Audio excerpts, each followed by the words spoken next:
जिन तारा बाबा जी की कुटिया में हम बैठकर कथा सुन रहे हैं, इनका जन्म भी शिवरात्रि का है और इनकी जो ज्योति उस शिव में समाहित हुई, इनकी जो आत्मा परमात्मा में वापस जाकर मिली, वो तिथि भी शिवरात्रि है।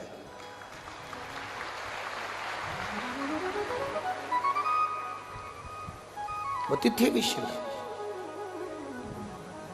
इसलिए माघ की शिवरात्रि और फाल्गुन की शिवरात्रि, ये दोनों शिवरात्रि तारा बाबा की कुटिया में एक भव्यता के रूप में मनाई जाती है। भव्यता।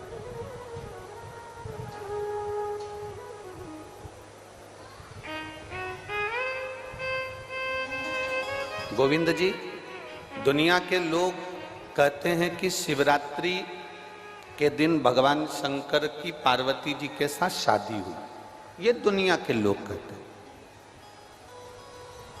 पर यदि जिसने शिव पुराण की कथा अगर अच्छे से सुनी हो और पढ़ी हो, तो शिव जी की शादी की जो तारीख है वो ये नहीं है। हमने पहले भी उसका वर्णन किया। भगवान देवाधिदेव महादेव के विवाह की जो तारीख है वो बैसाख शुक्ल पंचमी, शुक्ल पक्ष के बैसाख के महीने में जो पंचमी पड़ती है, उस दिन भगवान शंकर और पार्वती जी का विवाह हुआ था। अगले हफ्ते नाना नानी की गोल्डन जुबली है। फेस पैक लगा के बैठी है, सारी शॉपिंग बाकी है, मार्केट विवाह हुआ था। ये जो शिवरात्रि है, ये विवाह की रात्रि नहीं है। ये शिवरात्रि ब्रह्मा और भगवान विष्णु ने भगवान शंकर को पहचानने के लिए पृथ्वी पर भगवान शंकर के प्रथम शिवलिंग को प्रकट करा था। तो ये शंकर जी के जन्म की शिवरात्रि है, प्रागट्य की शिवरात्रि।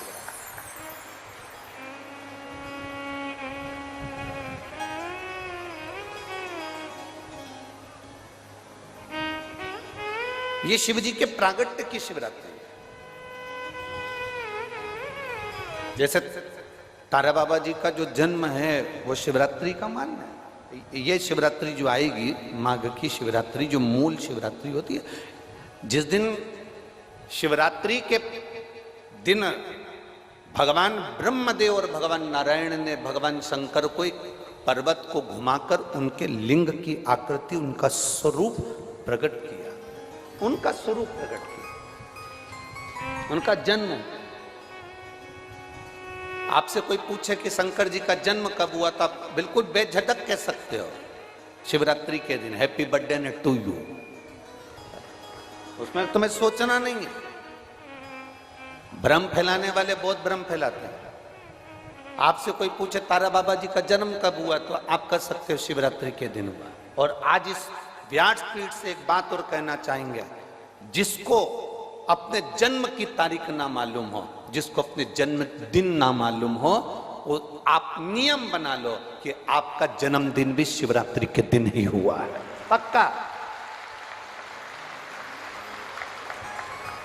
जब परब्रह्म परमेश्वर स्वयं देवाधिदेव महादेव शिवरात्रि के दिन प्रकट हो जाता है, उसका शिवलिंग, उसकी आकृति प्रकट हो जाती है।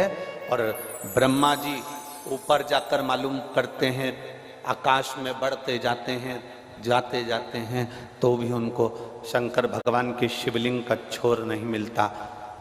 भगवान नारायण नीचे की ओर बढ़ते चले जाते हैं, पाताल की ओर, और उनके चरण नहीं मिलते, तब हार जाते हैं कि शंकर को पहचानना कठिन है।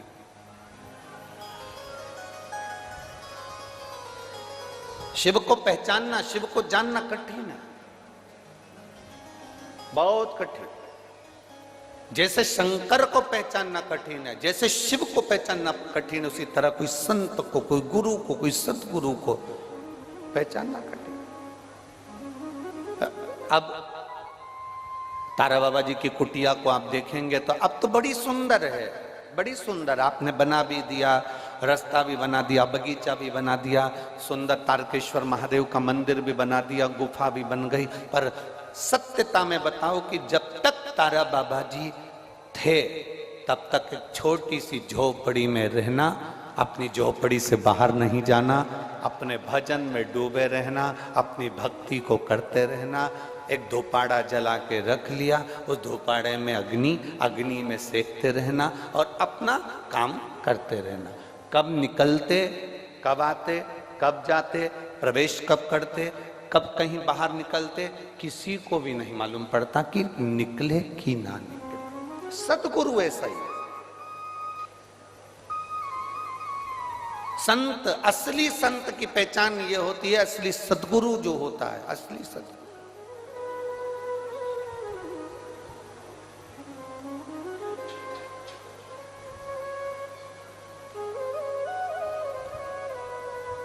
हमने यहां देखा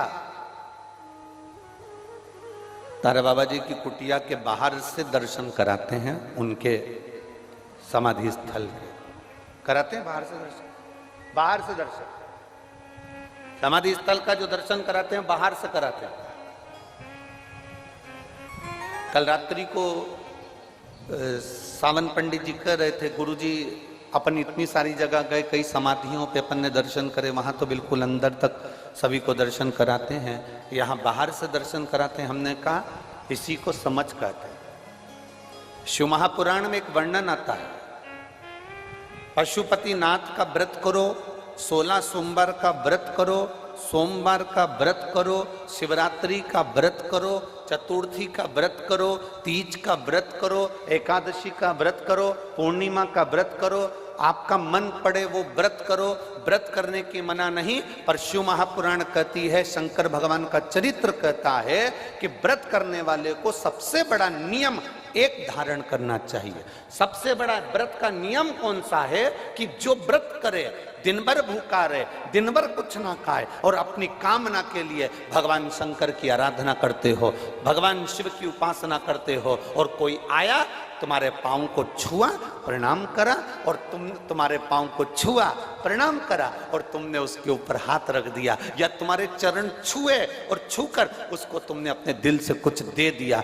उसने चरण छुआ और तुम्हारे नीवी मुख से निकला, पर तुम्हारे चरण को अगर उसने व्रत वाले दिन हाथ लगा लिया तो समझ लेना कि तुमने जो दिन भर व्रत करा उस व्रत का पुण्य वो लेकर चले गया,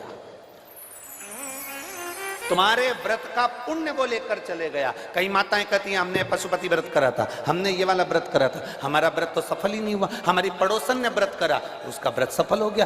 कारण उसका ये है कि तुम्हारा व्रत जिस दिन था उस दिन तुम्हारे कोई ना पांव पड़ा होगा, पांव पड़ा, चरण छुआ। और सबसे बड़ी बात है, तुम अनुभव कर देखना, अपने पैर के अंगूठे पे एक लोटा जल डालकर देखना, ठंडा पानी डालकर देखना, तुम्हारा भेजा भी ठंडा हो जाता है। अर्थात पांव के अंगूठे में, पांव में वो बल होता है कि व्यक्ति के चित्त, वृत्ति, मन और बुद्धि का सब कुछ चरण छूने वाला खींच कर ले जाता है, ये निश्चितता है। Adani Group is hiring a head of branding and communications in Mumbai. Download the Naukri app. चरण छूने वाला खींच कर ले जाता है, ये निश्चितता है। आपका पुण्य वो खींच कर ले गया, आपके व्रत का फल वो खींच कर ले गया, आपकी आराधना का फल वो खींच कर ले गया, आपकी साधना का फल वो खींच कर ले गया। हमारा एक नियम है, आप लोगों को मालूम होगा, हम कई बार कथा में कहे, हम कभी भी चरण नहीं छूने देते। स्त्री को तो छूने ही नहीं देते, माताओं को तो बिल्कुल भी नहीं, क्योंकि हम आपको जीजी बोलते हैं और आप हो गई हमारी बहन, और भाई के चरण छुओ तो अच्छी बात थोड़ी ना है। हम तुम्हारे छू लें पर तुम हमारे मत छू।